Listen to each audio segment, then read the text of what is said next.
Meet Angela Smith, a 43-year-old youth induction and progression worker who enjoys the thrill of extreme sports.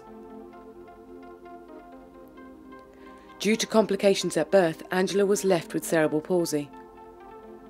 But this does not stand in the way of her achieving her goals. Despite all odds, Angela achieved a black belt in karate. She now travels the globe competing in tournaments.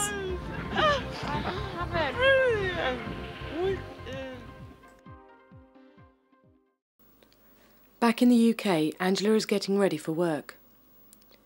Each morning she travels from Wembley Park to Fulham using a door-to-door minicab service. Desperate for her independence, Angela longs to be able to travel to work by herself using London transport. Travel is essential. Without being able to travel, you're a prisoner in your home. She will attempt this journey today to highlight the barriers that stand in her way. I remember you, yes, very well, yes. It's not working. No, our lifts are not working at the moment. They have not been commissioned. Last time Angela was at Wembley Park, she was told the lifts would be ready by January. A month on, and the lifts are still not functioning. With the cameras rolling, staff are more than happy to help Angela down the stairs. However, they have not always been so accommodating to her needs. Her request for help on a previous occasion was denied, as it was deemed she was a fire hazard. Finally on the train, Angela makes her way to work in Hammersmith. In order to get on the district line, she needs to go all the way to Westminster, the closest step-free station.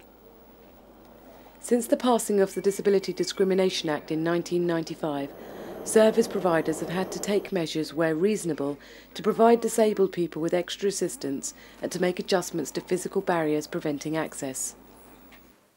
At present, 44 stations out of 275 are step-free.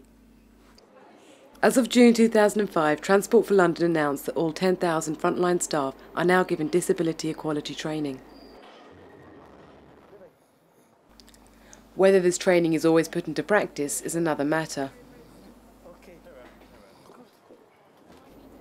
To coincide with the Olympics, Transport for London have announced that by 2010, 25% of the tube stations will be step-free, with the aim to increase that to 50% by 2015.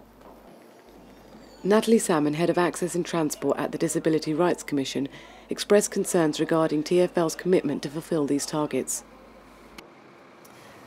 We at the Disability Rights Commission are going to push very hard so that Transport for London not only meet their target for making 25% of stations accessible by 2010 for the Olympics, but that they continue after that and meet their targets after the Olympics.